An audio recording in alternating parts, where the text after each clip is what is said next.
시간이 되었으므로 다 같이 사도신경으로 신앙 고백하심으로 오늘 예배 시작하겠습니다.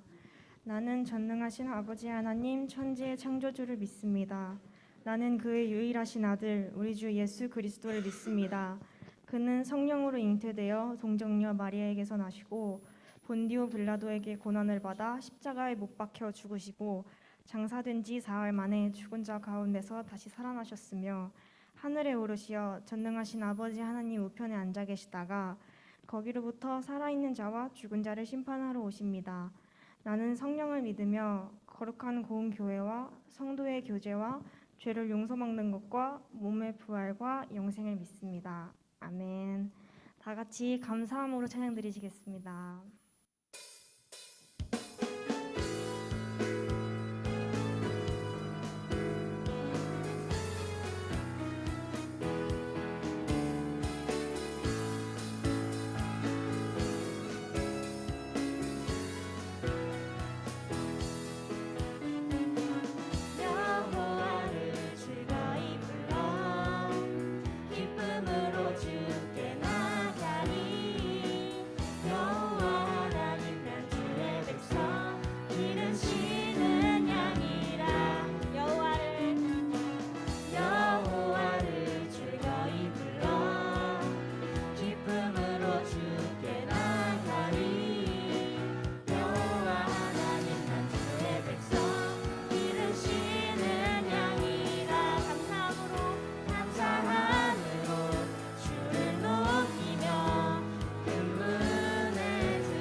찬송함으로 그 이름을 송축할지어다.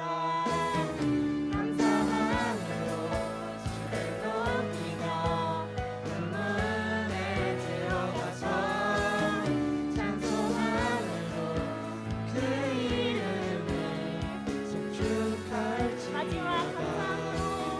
감사함으로 주를 높이며 금문에 들어가서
걷는 우리의 인생을 위로하시네.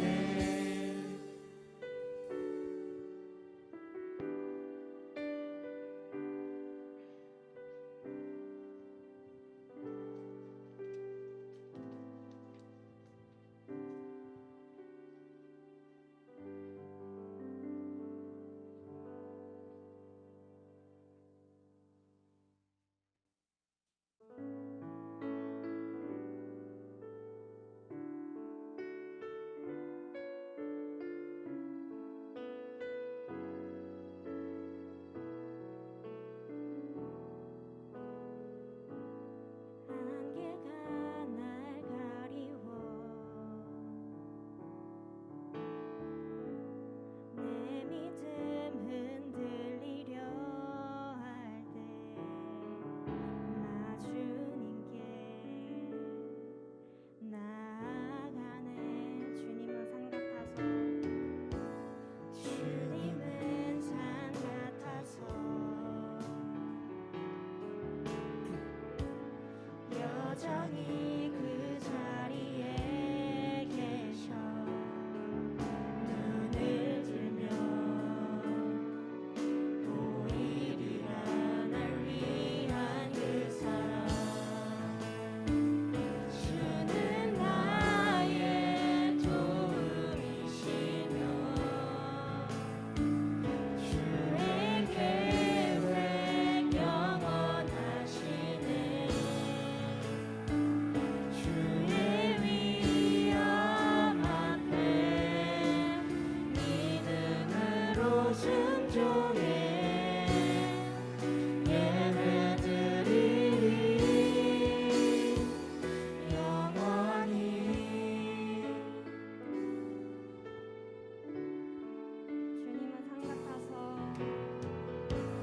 주님은 산 같아서 여전히 그 자리에 계셔. 눈을 들면 보이리라 날 위한 그 사랑. 주는 나의 도움이시며 주의 계획 영원하시네. 주의 위엄 앞에 믿음으로 순종해 예배드리리. 주님께서 날 이끄시며 주가 항상 함께 하시네. 주의 사랑 안에 믿음으로 순종해 예배드리리. 마지막으로 주님께서 날 이끄시며 주님께서 날 이끄시며 주가 항상 함께 하시네. 주의 사랑 안에 믿음으로 순종해 예배드리리 영원히. 오늘 우리에게 주실 하나님의 선하심을 위해 우리 다 같이 기도드리시겠습니다.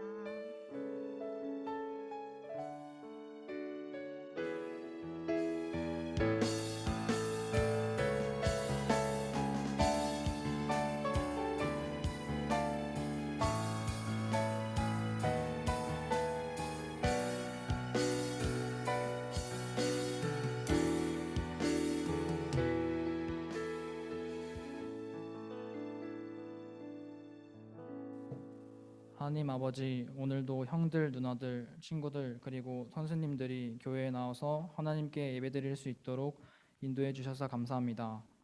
예배 시간에 다른 행동하지 않고 오직 예배에만 집중할 수 있도록 도와주시고 일주일 동안 하나님으로부터 멀어졌던 사람은 다시 가까워질 수 있도록 해주세요.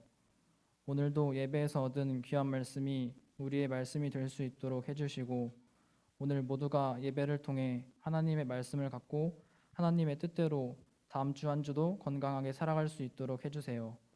그리고 5월 29일 주일날 학생 주간 예배를 하게 되었습니다. 처음으로 학생 주간 예배를 준비해 보지만 전도사님이 노력하신 만큼 예배 기획을 빨리 떠올릴 수 있도록 해주시고 학생 주간 예배를 열심히 준비하고 무사히 마칠 수 있도록 모두가 함께 기도하게 해주세요. 예수님 이름으로 기도드렸습니다. 아멘.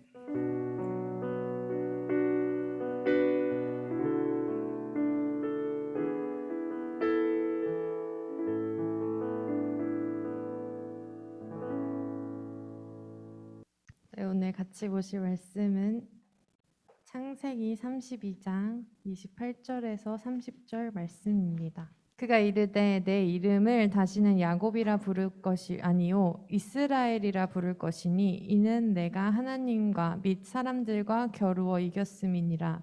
야곱과 청하여 당신의 이름을 알려주소서. 그 사람이 이르되 어찌하여 내 이름을 묻느냐 하고 거기서 야곱에게 축복한지라. 그러므로 야곱이 그곳 이름을 브니엘이라 하였으니 그가 이르기를 내가 하나님과 대면하여 보았느니라. 아멘. 보았으나 네, 생명이 보존됐다 하면이라. 세 번역으로도 한번 읽어볼게요. 시작. 그 사람이 말하였다. 내가 하나님과도 겨루어 이겼고 사람과도 겨루어 이겼으니 이제 내 이름은 야곱이 아니라 이스라엘이다. 야곱이 말하였다. 당신의 이름이 무엇인지 가르쳐 주십시오.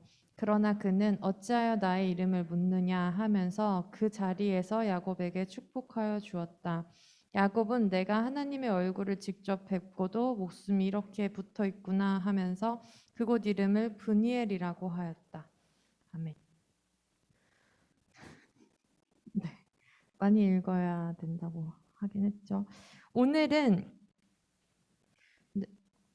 이제 29장부터 방금 읽은 데까지 할 건데 네, 일단 시간이 되는 대로 한번 쭉쭉 가보겠습니다. 29장 소제목에 보면 뭐라고 돼 있죠? 야곱이 라반의 집에 이르다. 그러니까 지난주 거를 잠깐 정리를 하면 야곱이 이제 예전에 장자권을 에서한테 샀죠. 팥죽 한 그릇에 장자권을 샀고 그래서 이삭이 축복을 준다고 했는데 에서가 사냥을 하러 간 틈을 타서 야곱이 이제 인터셉을 했어요. 그 축복을 가로챘어요. 그런 다음에 축복을 받고 이제 에서가 자기가 받을 복을 야곱이 다 받으니까 열이 엄청 받았어요. 그래서 이 애를 진짜 죽여버려야겠다 이러고 이제 벼르고 있었어요. 그러니까 리브가가 그 얘기를 또 듣고 이삭한테 아무래도 야곱을 우리 오빠네 집으로 가서 거기서 좀 결혼을 하게 하는 게 좋겠다 해가지고 이제 동이 끝에 야곱이 삼촌네 외삼촌 집 라반의 집으로 떠납니다. 떠나는 길에 이제 잤는데 꿈을 꾸니까 사닥다리가 막 거기에 천사들이 왔다 갔다 하고 하면서 거기에 돌기둥을 세우면서 거기 이름을 베델이라고 하나님의 집이라고 지으면서 서원을 하죠. 내가 여기 다시 돌아오겠다.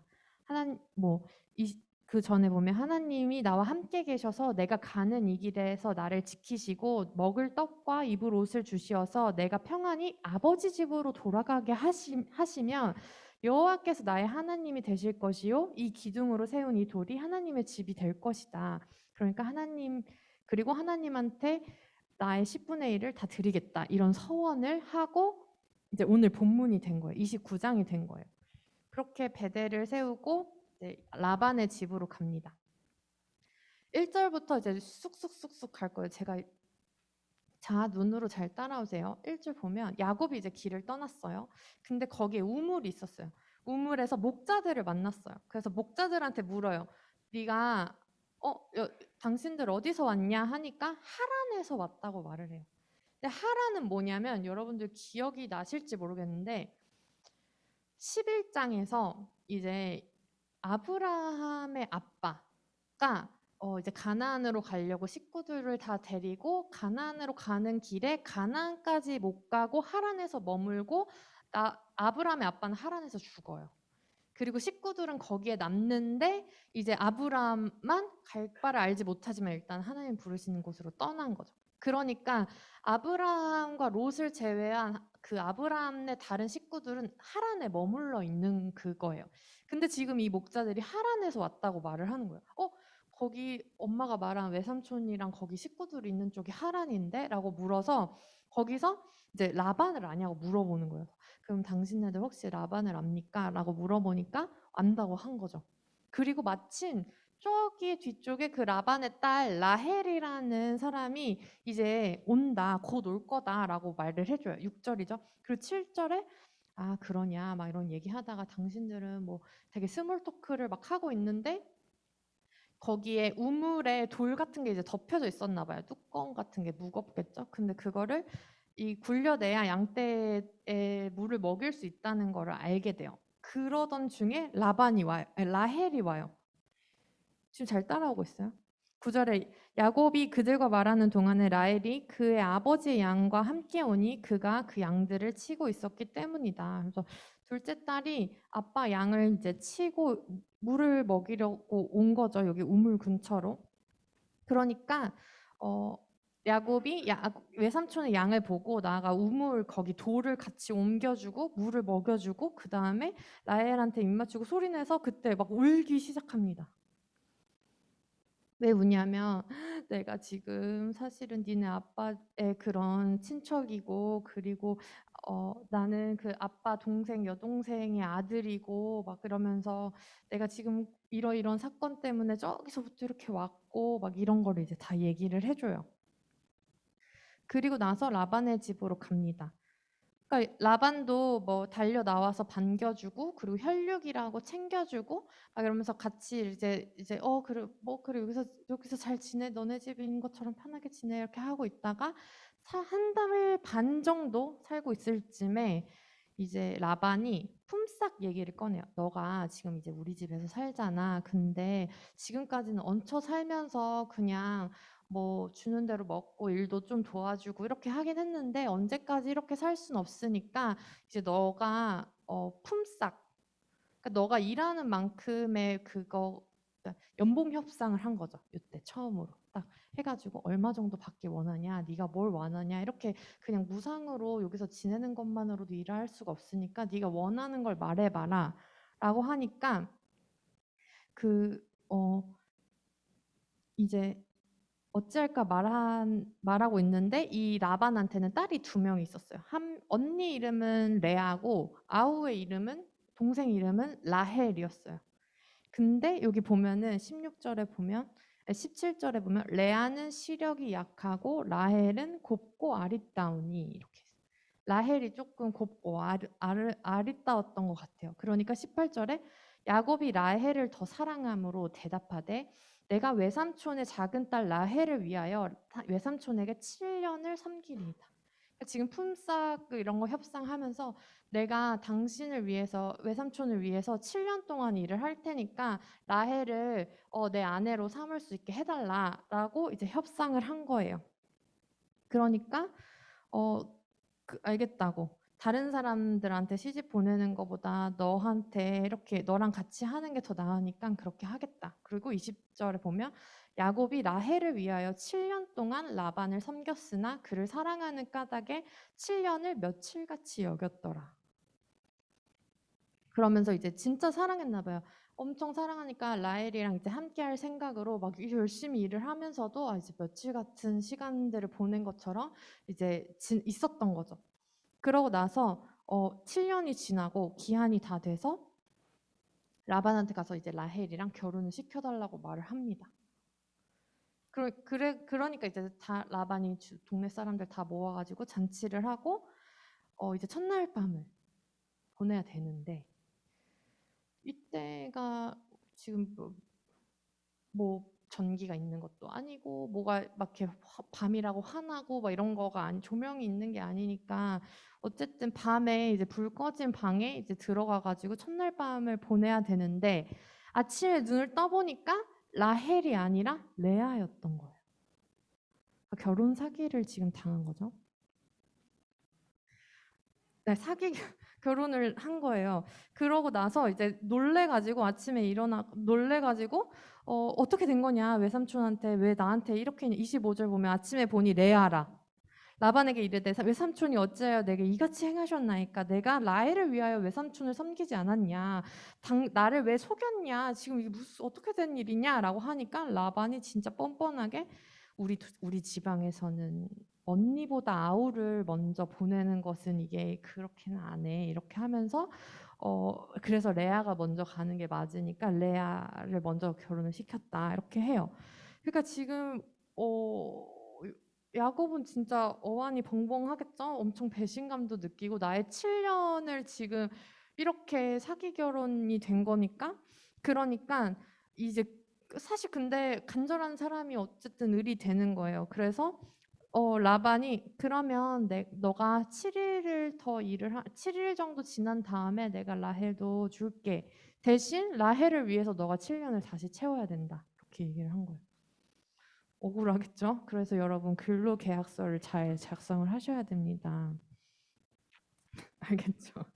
그러고 나니까 이제 7일을 지나고 7년 동안 다시 섬기기로 한 거를 약속을 받아내고 이제 28일에 야곱이 그대로 했고 7일을 채웠고 이제 라반이 딸 라헬도 아내로 준 거죠. 근데 여기 이제 생략된 게 뭐냐면 레아를 시집 보내면서 레아한테 여종 시녀를 붙여줬어요. 실바라는 24절에 보면 여종 실바를 레아한테 같이 이렇게 시집 보낼 때 같이 보내주고 그다음에 라헬도 결혼할 때 29절에 빌하라는 시녀를 같이 이렇게 라헬한테 붙여줬습니다. 그리고 나서 야곱이 또한 라헬에게로 들어갔고 그가 레아보다 라헬을 더 사랑하여 다시 7년 동안 라반을 섬겼어요. 그러니까 총 이 레아와 라헬과 결혼하기 위해서 야곱이 라반을 위해서 일을 한 게 몇 년이죠? 14년이에요. 14년 동안 지금 결혼을 하기 위해서 일을 한 거죠. 그리고 나서 자 지금부터는 이제 엄청 역사적인 이제 순간이에요. 지금 이제 이게 이스라엘 역사를 물론 아브라함부터 시작하지만 엄청 복잡한 역사를 여기서부터 이제 시작을 하는 겁니다. 그래서 잘 따라오셔야 돼요. 자, 그럼 야곱한테 지금 아내가 몇 명이 생긴 거죠? 2명이 생긴 거예요.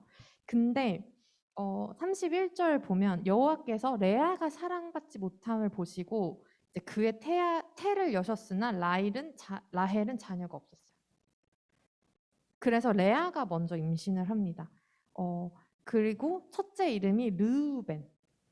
여러분들 이제 처음 들어보시는 이름들이 많을 거예요. 근데 이게 계속 이걸 역사를 하다 보면 결국에는 이 사람들의 이름으로 지파가 세워지기 때문에 성경에서 되게 자주 등장하고 계속 반복되는 이름들이니까 그래도 익숙해져 놓는 건 좋은 것 같아요. 그러니까 동그라미 1번하고 르우벤 뭐 이렇게 지금 몇째까지 오늘 할 거냐면 11제째까지 할 거니까 네, 잘 따라오세요. 첫째가 르우벤이에요. 그리고 레아가 나왔어요. 제목은 이름의 뜻은 여호와께서 나의 괴로움을 보셨으니 이제는 내 남편이 나를 사랑하리로다. 지금 아들을 낳고 내가 아들을 낳아줬으니까 이제 남편이 나를 좀 봐주지 않을까라는 생각을 하게 된 거예요.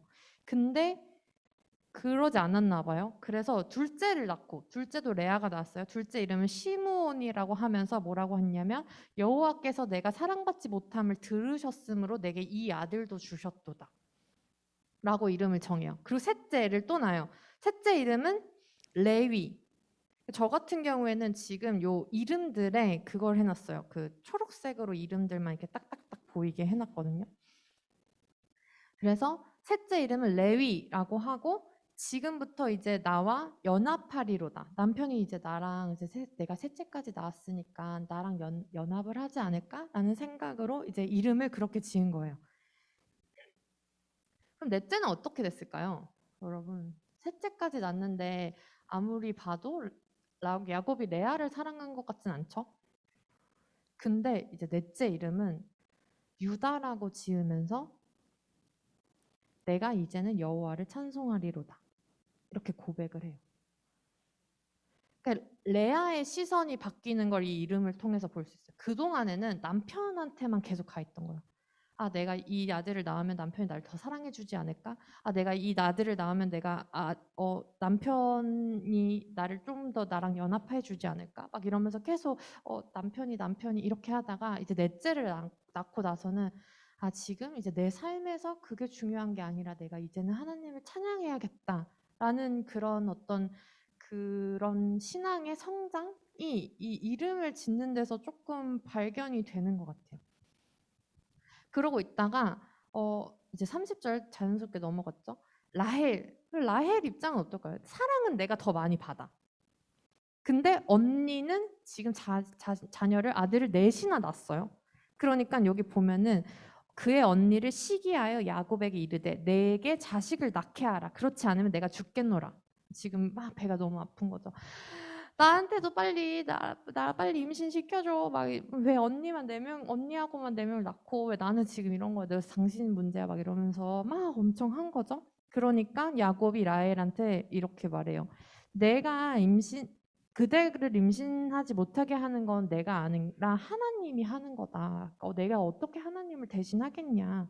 막 이러니까 라헬이 성이 나가지고 이대로 안 되겠어. 막 하다가 그 사라가 했던 수법을 똑같이 씁니다. 사라가 뭘 어떻게 했죠? 아기를 못 낳으니까 하가를 이렇게 들여보냈잖아요. 그래서 라헬도 여종 빌하를 이제 들어가라고 하고 네가 아들을 대신 낳아주면 이제 내 무릎에 내가 이제 그 아들을 키울 거니까 내가 좀 너를 통해서라도 자식을 얻어보자 하면서 빌하를 이제 들어가게 합니다. 그리고 빌하가 임신을 했어요. 빌하의 아들 이름은 라헬이 지어주죠. 6절에 보면 라헬이 이르되 하나님이 내 억울함을 푸시려고 내 호소를 들으사 내게 아들을 주셨다 하고 말미암아 그의 이름을 단이라고 했어요. 단이 그러면 몇째게요? 5째예요. 5째고 빌하의 아들이 첫 번째 아들이라고 할 수 있죠. 그러고 있다가 또 다시 임신을 빌하를 들여보내가지고 둘째 아들을 낳게 합니다. 그의 이름을 납달리라고 하면서 내가 언니와 크게 경쟁하여 이겼다라고 한 거예요. 언니는 지금 아들 넷을 낳고 자기는 자기가 낳은 것도 아니고 자기 시녀가 이제 둘째 아들을 낳는데 이름을 아예 선포를 해버린 거야. 내가 언니와 크게 경쟁하여 이겼다라고 이름을 해버린 거예요. 그게 이제 납달리죠. 6번째 아들. 그러고 나니까 9절에 보면 레아가 다시 좀 위기감을 느꼈나 봐요. 그래서 막 경쟁하여 이겼다고 하고 자기 시녀까지 주면서 막 하니까 이제 막 좀 약간 위기감을 느껴서 레아도 자기 시녀를 또 보냅니다. 실바를 또 들어가게 해가지고 이제 아들을 낳게 해서 레아 이제 7번째 아들 갓이라는 실바가 낳은 아들이 이제 낳은 거죠. 그러면서 여기는 또 레아가 이름을 지어줘요. 갓이라고 하면서 복되도다 이렇게 붙여준 거예요. 그리고 나서 또 실바의 둘째 아들을 낳죠. 이름을 아셀이라고 하면서 기쁘도다 모든 딸이 나를 기쁜 자라고 하리로다. 그러니까 이미 레아가 이름을 짓는 것들을 보면 축복을 빌고 나는 이미 기쁘고 이런 것들 자기의 신앙 고백이 그 아들들을 통해서 일단은 반영이 되고 있어요. 다르죠. 뭐 나의 억울함을 푸시려고 아들을 보내주셨다. 내가 언니와 경쟁하여 이겼다. 막 이런 거랑 하나님을 찬양하리로다. 복되도다. 막 기쁘도다. 이렇게 이름을 짓는 게 이제 조금 다른 거예요. 그러고 있다가 요 정도 이제 아기가 났으면 첫째 아들은 이미 조금 컸겠죠. 그래가지고 들에서 합한 채가 뭐냐면 뭐 이런 식물 같은 건데 임신의 능력을 좀 얻을 수 있는 그런 거에 좋은 식물인 것 같아요. 합한 채. 들에서 합한 채를 얻어가지고 레아한테 그걸 준 거예요. 첫째 아들 르우벤. 근데 그거를 이제 라헬이 너무 갖고 싶었던 거죠. 자기는 임신을 못하니까.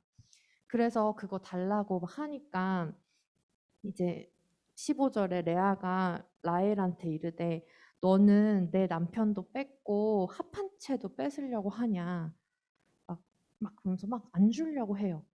그러니까 사실 우리가 보면은 야곱이 사기 결혼을 당한 건 맞지만 레아 입장에서 보면 그쵸? 레아 입장에서 보면 자기가 정 부인이잖아요. 첫 번째 부인이잖아요. 먼저 결혼한 거 맞잖아요. 근데 레아 입장에서 보면 둘이 막 더 잘 짝짝꿍해가지고 더 잘 지내고 나보다 늦게 결혼한 둘째 부인인데 맨날 야곱이랑 지내고 레아 입장에서는 라헬한테 자기 남편을 뺏긴 기분이 더 들겠죠. 그러니까 막 너는 내 남편도 빼앗고 어떻게 이 합한 채까지도 뺏으려고 하냐 막 이렇게 말을 해요. 그러니까 라헬이 그러면 오늘 뭐지? 언니가 야곱이랑 자든가 막 이러면서 이제 그 잠자리를 가질 수 동침할 수 있게 원래 라헬이랑 계속 같이 붙어 있었는데 레아한테 그거를 기회를 줍니다.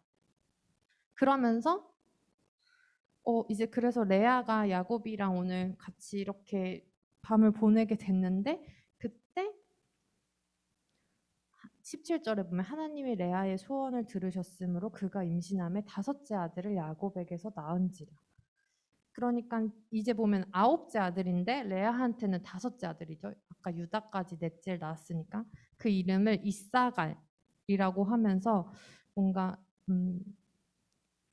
하나님이 내게 그 값을 주셨다 뭐 이런 뜻으로 짓고 또 임신을 해가지고 스불론이라고 열째 아들의 이름을 짓고 내가 남편에게서 여섯 아들을 낳았으니 이제는 그가 나와 함께 살리라 하면서 아직도 그 소원을 계속 품고 있어요.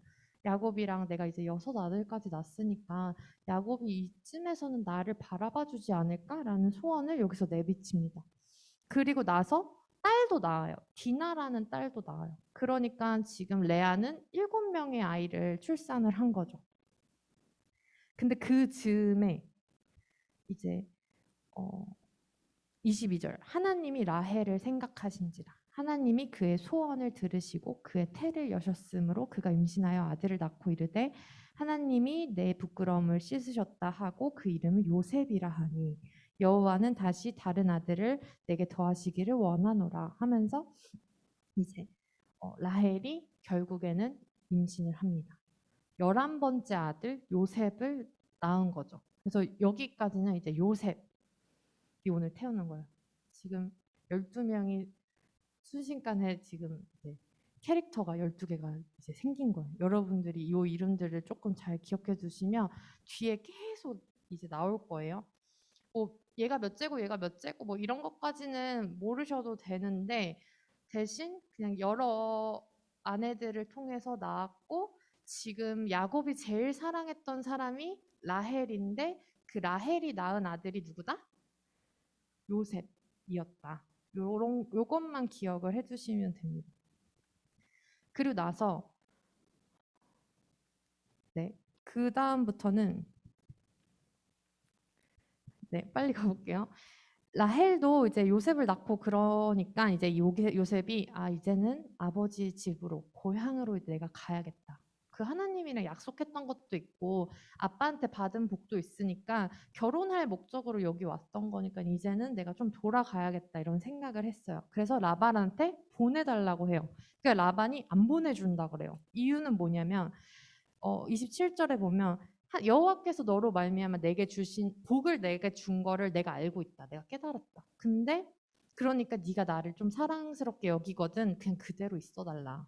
지금 내가 지금 승승장구하고 엄청 잘 되고 있는데 이게 사실은 너 때문인 걸 내가 알고 있어. 그러니까 너가 있어야 내가 성공할 수 있으니까 네가 꼭 내 옆에 있어줬으면 좋겠어. 라고 한 거예요.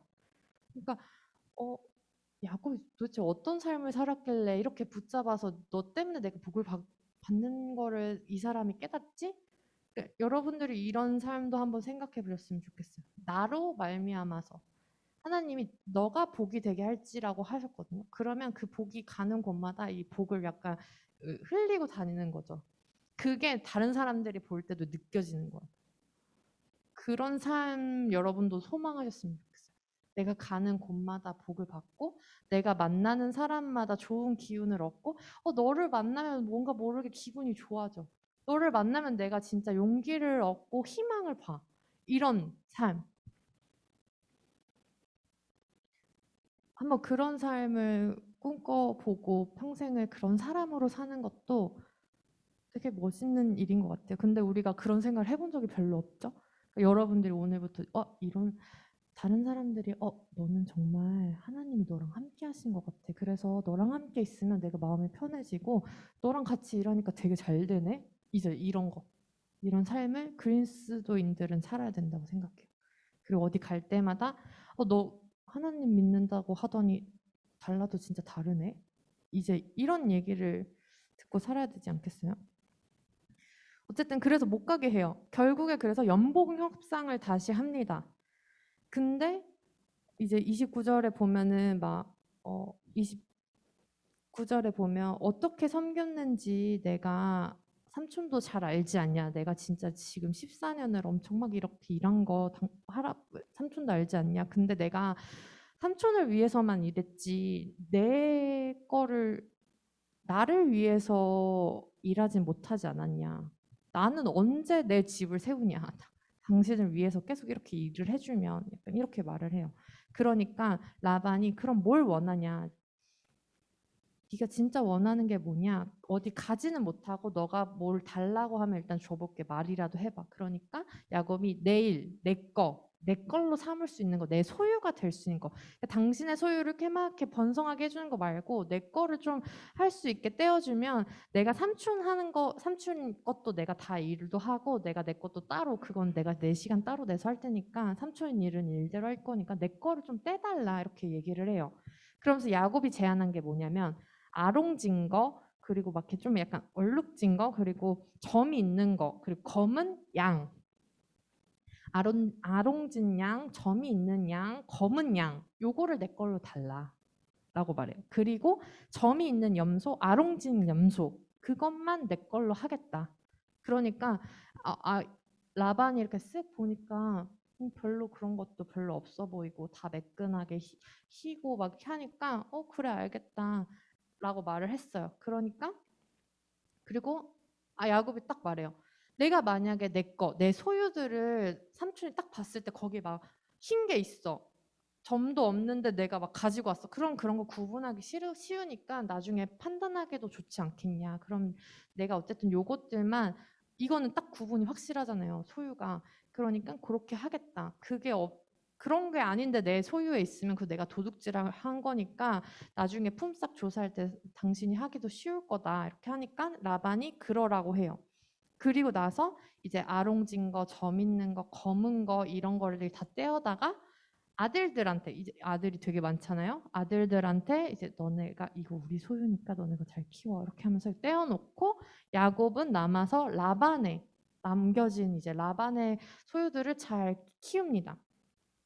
둘이 섞이면 안 되니까 사흘 정도 떨어진 길에다가 이제 라반의 떼와 야곱의 것들을 이렇게 분리시켜 놓고 하는데 야곱이 여기서 수를 써요. 어떻게 하냐면 푸른 가지가 있는데 거기에 껍질을 벗겨가지고 흰 무늬를 낸 거예요. 그러니까 점박이가 되도록 이렇게 나뭇가지를 해놓고 그거를 얘네들이 물 먹으러 올 때마다 거기에 세워놓고 그걸 계속 보게 했어요. 그러니까 그걸 보고 물을 마셨던 양들이 새끼를 뱉는데 태어나 보니까 다 얼룩지고 아롱지고 이런 것만 태어난 거예요.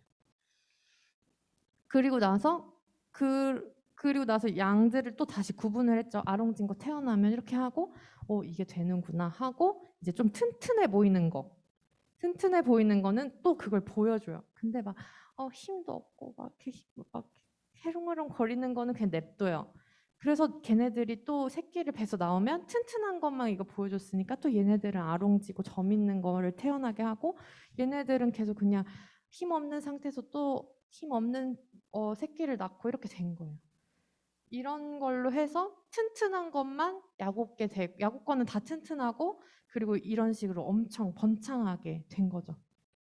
그리고 나서 31장 넘어가면 이런 말들이 이제 라반의 아들들한테 이런 얘기가 나오기 시작해요.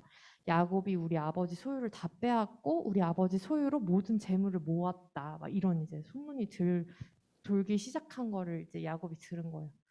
그러니까 라반도 뭐라고 할 수는 없어요. 진짜로 계속 아롱진 것들이 태어나는데 뭐라고 할 수가 없잖아요. 그리고 약속을 한 거니까. 근데 예전처럼 호의적인 마음이라기보다는 진짜 제가 내 재물을 다 뺏어가고 막 뭐 나를 이렇게 이제 그런 눈으로 야곱을 보는 걸 야곱도 느낀 거죠. 2절에 보면 라반의 얼굴을 보니까 뭔가 예전 같지 않고 그렇게 이제 라반도 생각하고 있는 것 같으니까 이제 어떡하지 하고 있는데 3절에 보면 여호와께서 이제 야곱한테 말씀하십니다. 이제는 네가 네 조상의 땅, 네 족속에게로 돌아가라. 내가 너와 함께 있으리라. 이렇게 하면서 이제 돌아가라고 말씀을 하세요. 그래서 이제 야곱이 라헬이랑 레아를 불러다가 이런 것도 보면은 분명히 레아가 첫째 부인인데 성경에는 라헬을 먼저 써요. 그리고 레아가 언니인데 라헬을 먼저 써요. 그러니까 아직까지는 아직까지가 이제 스포가 될 수도 있는데 아직까지는 라헬이 좀 중요한 거죠. 더 사랑하는 아내니까. 그렇게 해가지고 라헬을 불러다가 이제 얘기를 해요. 내가 그대들의 아버지의 안색을 본즉 예전 같지도 않고 만약에 그렇지 않다고 그리고 만약에 안색이 안 좋아서 나를 예전과 같이 보지 않다고 하더라도 나한테는 하나님이 계시니까 상관은 없는데 그래도 당신들도 알지 않냐 내가 당신 아버지 엄청 열심히 섬긴 거 근데 막 나를 속여가지고 품삯도 막 10번이나 바꾸고 막 그렇게 하는 거 당신들도 알지 않았냐 이제는 우리가 여기 좀 떠날 때가 된 것 같다 이런 얘기를 해요. 그러니까 뭐 이제 14절 보면은 라헬이랑 레아도 뭐 그래 우리 아빠가 우리한테 뭐 물려준 것도 없고 우리를 팔아가지고 자기 돈 다 받아먹고 우리 진짜 외국인처럼 여기면서 막 진짜 남몰라라 했는데 근데 하나님은 당신을 도와주는 것 같아 보이고 막 이렇게 재물도 얻게 해줬으니까 하나님이 당신한테 말하신 대로 해라 이렇게 해요. 그래서 7절에 보면 낙타에다가 자식들이랑 아내들을 다 태우고 라반을 떠날 준비를 합니다. 그래서 보통 같았으면 뭐 말하고 떠나고 이럴 수도 있는데 자세히 보면 19절에 보면 그 떠나는 준비하고 있을 때 뭐가 있냐면 라반이 양털을 깎으러 갔어요. 그러니까 양털을 깎으러 어디 이제 좀 떠나 있는 동안 그때 이제 도주를 계획을 한 거죠. 근데 그때 라헬이 아빠의 드라빔을 도둑질합니다. 여기서 드라빔은 신발 같은 건데요. 그거를 도둑질하고 라반한테 말하지 않고 이제 조용히 떠난 거죠. 그리고 강도 건너고 이렇게 하면서 한 3일 길을 이제 도망을 가고 있는데 한 3일 만에 라반이 그 사실을 알게 돼요. 그리고 자기 형제들이랑 이렇게 남자들 데리고 와가지고 7일을 또 쫓아가가지고 거의 다 따라잡았어. 그러고 이제 거의 코앞에 와 있는데 그날 밤에 하나님이 라반 꿈에 나와서 야곱한테 잘잘못을 따지지 말라. 그러니까 선악간에 말하지 말라라고 얘기를 하세요.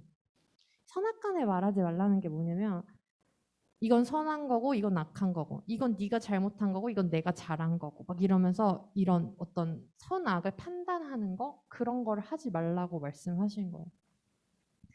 그러면서 이제 29절에 보면 내가 너를 해할 만한 능력이 내 손에 있으나 너희 아버지 하나님이 어젯밤에 내게 말씀하시기를 너는 삼가 야곱에게 선악간에 말하지 말라고 해서 내가 말은 안 하겠는데 뭐 너를 죽이거나 그럴 생각은 없는데 그건 그렇고 어떻게 내 신을 도둑질해 갈 수 있냐 30절에 그건 그건데 어찌하여 내 신을 도둑질했느냐 네가 막 이제 떠난 게 잘한 거다 못한 거다 이런 거는 이제 하나님이 하지 말라 그랬으니까 안 했는데 내 그 드라빔이 없어진 거는 그걸 물을 수 있잖아요. 그러니까 그거 가지고 이제 꼬투리를 잡은 거예요.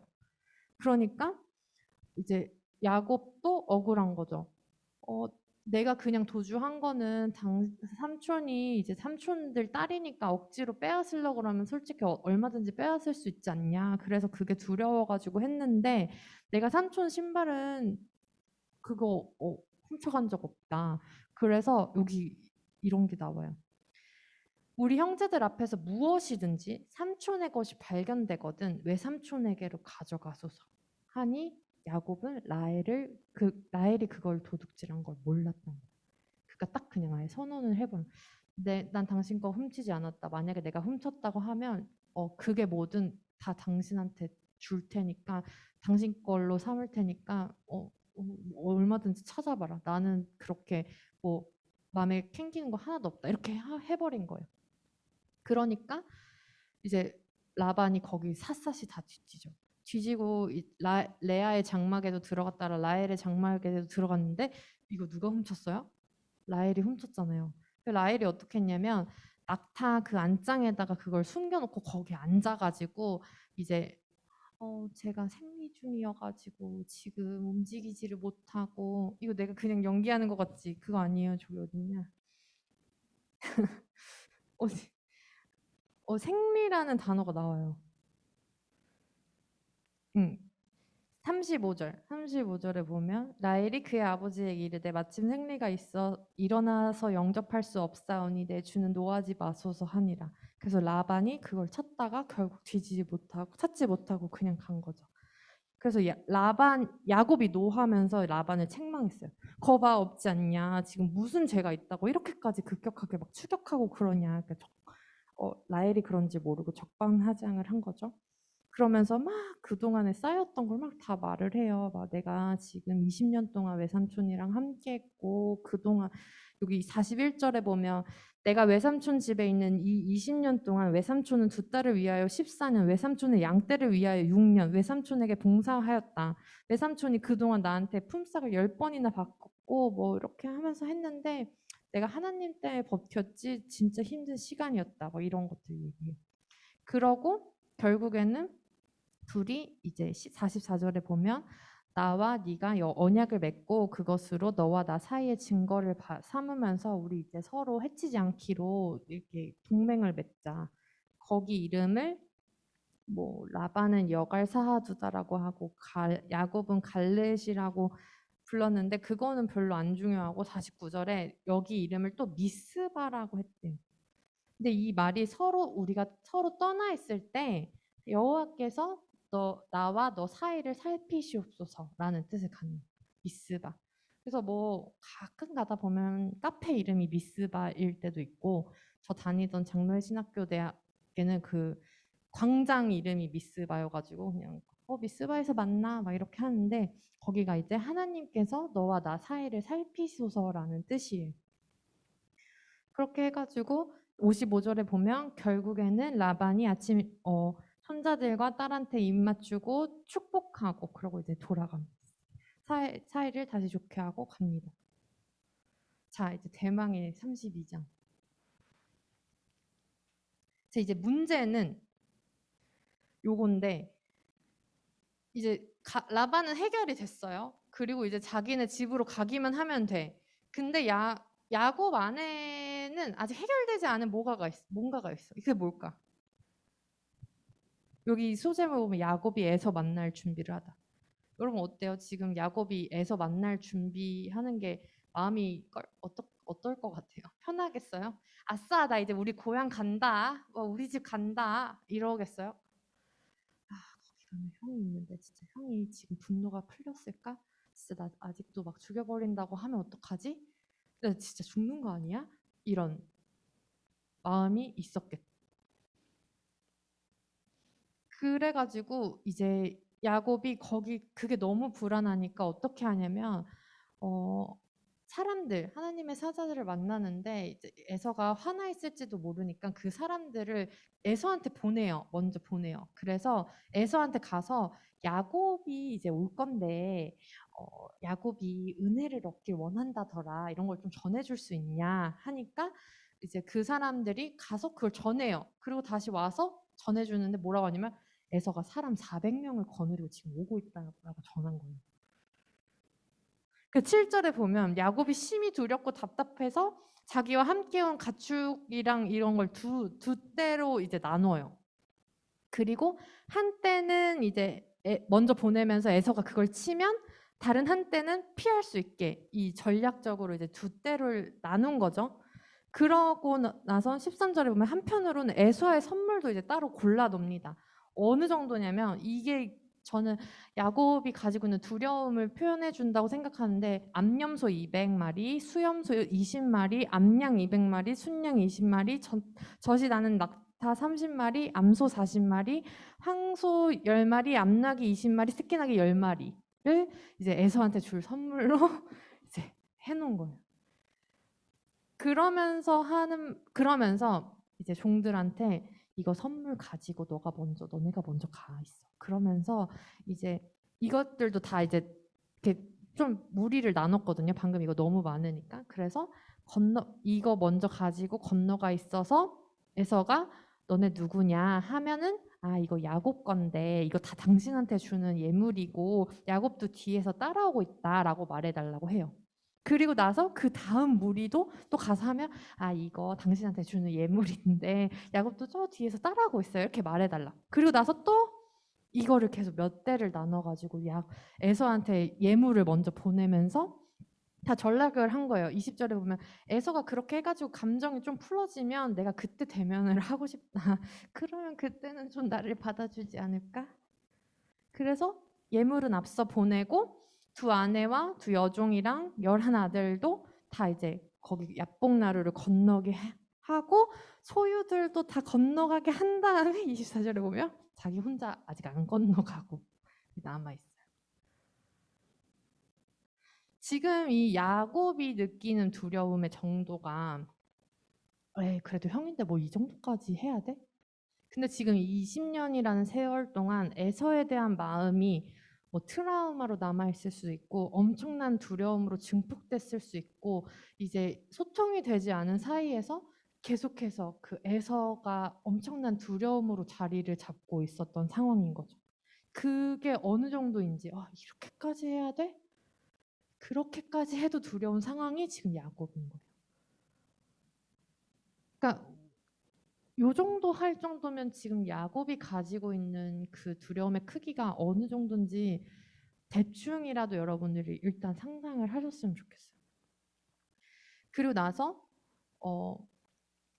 이제 일단 내 생사를 너무 두렵고 생사를 장담할 수 없고 자기 부인들이랑 아들들에 대한 책임감이고 뭐고 지금 이성적인 판단이 흐려진 상태인 거죠. 여보 당신이 먼저 가 있어. 나는 조금 이따가 갈게. 약간 아들들도 다 보내고 이런 상태인 거예요. 근데 지금 이제 24절에 야곱은 홀로 남았더니 어떤 사람이 날이 새도록 야곱과 씨름하다가 갑자기 이제 홀로 남아가지고 캄캄한 밤이에요. 근데 어떤 사람이 와가지고 밤새 야곱이랑 씨름을 했어요. 누군지도 몰라. 근데 와가지고 막 하길래 씨름 계속했어. 그러고 나서 근데 이제 어떤 사람이 자기가 야곱을 이기려고 했는데 이겨보지 못함을 보고 야곱의 허벅지 관절을 딱 쳤어요. 그래서 야곱이 여기에 골절이 된 거예요. 허벅지가. 그게 씨름할 때 어긋난 거죠. 그리고 나서 이제 날이 새려고 하니까 그럼 이제 얼굴이 보일 줄 말 듯 할 그 시간쯤에 이제 그 사람이 이제 나 좀 보내줘라. 나로 가게 해라. 그러니까 야곱이 끝까지 붙잡고 당신이 나한테 축복하지 않으면 내가 못 가게 할 거다 하면서 안 놔준 거예요. 그러면서 그 사람이 이제 말을 하죠. 너 이름이 뭐냐 물으니까 야곱이다 이렇게 말해요. 그러니까 그 사람이 너의 이름을 다시는 야곱이라 부를 것이 아니요 이스라엘이라고 부를 거다. 이거는 무슨 뜻이냐면 네가 하나님과 및 사람들과 겨루어 이겼다라는 뜻이에요. 그러니까 거기 이스라엘에 있는 숫자 밑에 따라오면 하나님과 겨루어 이김이라고 써 있죠. 이스라엘이라는 뜻이 하나님과 겨루어 이김이라는 뜻인데 내가 이제 너의 이름을 이스라엘이라고 바꿔줄게. 너의 이름은 이제 이스라엘이야 라고 말을 하는 거예요. 그러니까 복을 빌어달라고 하니까 그렇게 복을 빌어준 거죠. 그리고 지금 승리를 선언을 해준 겁니다. 그리고 나서 그럼 당신 이름도 알려달라 막 쫄라요. 그러니까 말 안 해. 네가 어찌하여 내 이름을 묻냐 이러고 그냥 축복만 해주고 갑니다. 그러니까 야곱이 내가 지금 하나님과 대면하여 보았으나 내가 살았구나. 이걸 알고 거기 싸운 곳의 이름을 브니엘이라고 이제 짓는 거죠. 오늘 제목이 브니엘이죠. 브니엘의 뜻은 뭐냐면 하나님의 얼굴이란 뜻이에요. 그러니까 엘이 하나님을 뜻한다고 했잖아요. 하나님의 얼굴이라는 뜻인데, 그러니까 이 하나님과 씨름하면서 하나님의 얼굴을 보았다라고 이제 이름을 지은 거죠. 그리고 브니엘을 지날 때 해가 돋았고 허벅다리를 이제 방금 여기 쳤으니까 이제 계속 평생 야곱은 이 다리를 절면서 이제 살거든요. 이때 씨름 허벅지 관절에 있는 둔부에 힘줄을 쳤으므로 이스라엘 사람들이 지금까지 허벅지 관절을 안 먹는다고 하는데 어쨌든 허벅지가 이제 저는 상태가 된 거예요. 네.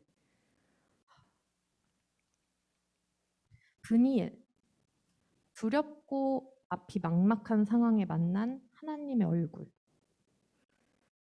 야곱은 끝까지 포기하지 않고 물고 늘어졌어요. 그리고 결국 하나님과 겨루어서 이겼죠. 여기 들어보면 하나님이 지는 게 말이 돼? 그런 생각 들어요? 그게 하나님이야? 하나님이 어떻게 저 사람이랑 싸워가지고? 근데 여러분 잘 생각해 보시면 하나님은 나를 굳이 이기실 생각이 없으세요. 나랑 싸웠을 때 나를 꼭 이겨먹겠다고 막 어떻게든 해가지고 너 졌지 막 이러시는 분이 아니에요. 나한테 친히 져주시는 그 하나님의 사랑을 좀 여기서 느껴보셨으면 좋겠고 또 다른 하나 하나님이 그 자기가 질 것 같으니까 그 허벅지 그거 쳐가지고 골절 나가게 한 거 그거 반칙 아니야? 반칙을 쓰신 하나님 어떻게 생각하세요? 저도 이것도 그렇게 생각하지 않아요. 하나님은 야곱이 하나님과 싸워서 이긴 거 그걸 기억하기 원하셨던 것 같아요. 그래서 그리고 야곱이 그 캄캄한 밤에 이렇게 했던 거 뭐야 내가 꿈을 꿨나? 라고 생각할 수도 있잖아요. 그러니까 하나님의 흔적을 거기 허벅지 뼈를 통해서 남기신 거 이거 너가 다리 절 때마다 네가 나 이긴 거 기억해? 알겠지? 이거 꿈 아니고 진짜였고 너가 이긴 거 맞아. 이거를 그 허벅지 뼈를 통해서 골절을 통해서 흔적을 남기시고 기억하게 하신 거죠. 야곱은 밤새 자신의 두려움과 싸운 거예요. 하나님은 이제 나중에 안 거고 두려움과 계속 싸운 거예요. 얼굴도 모르고 보이지 않은 무언가와 끈질기게 계속 겨룬 거죠. 그리고 그거와 이겨서 이스라엘이 되었습니다. 야곱의 뜻은 발 뒤꿈치. 형이랑 태중에서 싸우다가 결국에는 자기가 먼저 못 나오고 형 뒤꿈치 잡고 나온 게 그게 야곱의 인생이었거든요. 근데 그 야곱은 계속 장자권을 사모했고 아브라함의 하나님, 이삭의 하나님을 갈망하면서 장자가 되길 원했고 라반의 온갖 노동 착취를 견디면서 에서로부터 생명의 위협을 받으면서도 그 아버지가 예배했던 그곳으로 다시 돌아가려고 지금 하고 있어요. 다시 돌아오겠다고 서원했던 그 베델을 향해 가는 길에서 그 여정에서 만난 하나님의 얼굴. 하나님께서 주신 소원을 갈망하면서 두려움과 싸워서 걸어가는 길. 그 여정에서 하나님은 야곱의 정체성을 바꿔주십니다. 발꿈치 잡고 태어난 사람에서 하나님과 겨루어 이긴 사람으로.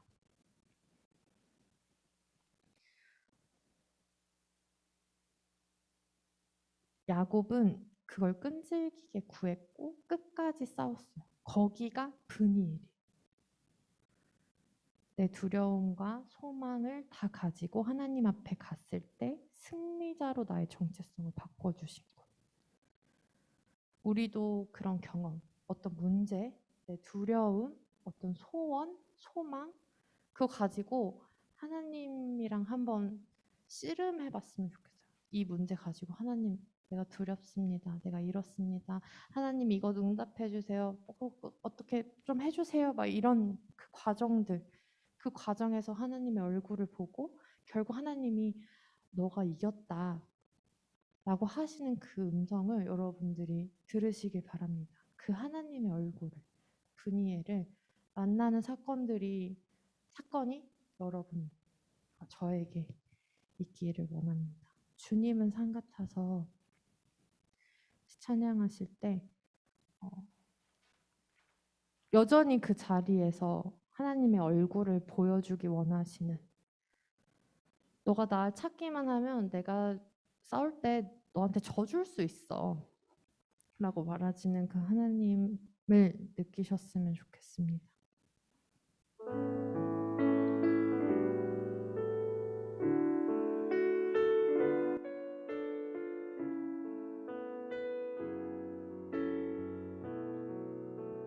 찬양하실 때 준비하신 헌금 같이 드릴게요. 안개가 날 가리워 내 믿음 흔들리려 할 때 나 주님께 나아가네.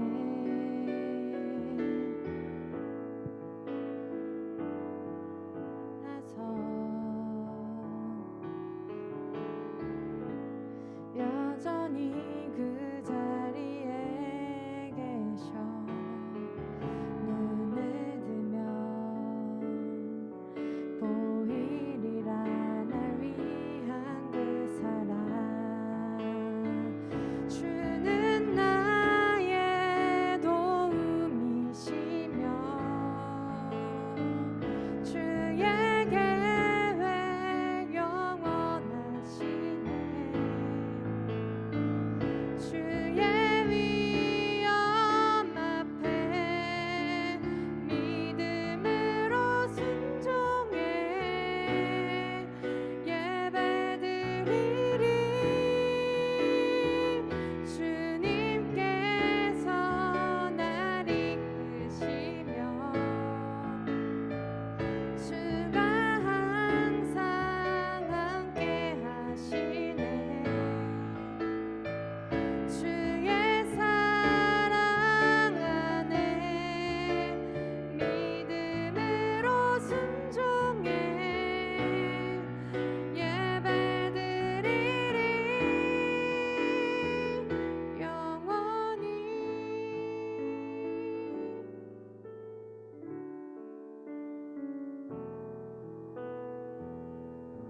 기도하시겠습니다. 여전히 거기 계시는 하나님, 우리가 눈을 들어 하나님을 보기 원합니다. 우리와 함께하길 원하셔서 우리의 모든 두려움과 걱정, 마음의 소원과 작은 바람까지도 씨름하시길 원하시는 하나님을 깨닫기 원합니다. 오늘 우리가 그 과정들을 통해 우리의 정체성을 다듬으시고 더 나은 사람으로, 하나님의 사람으로 살게 하심을 알았습니다. 우리도 각자의 브니엘에서 하나님의 얼굴을 보게 하시고 하나님과 겨루어 이겨보는 역사도 허락하옵소서.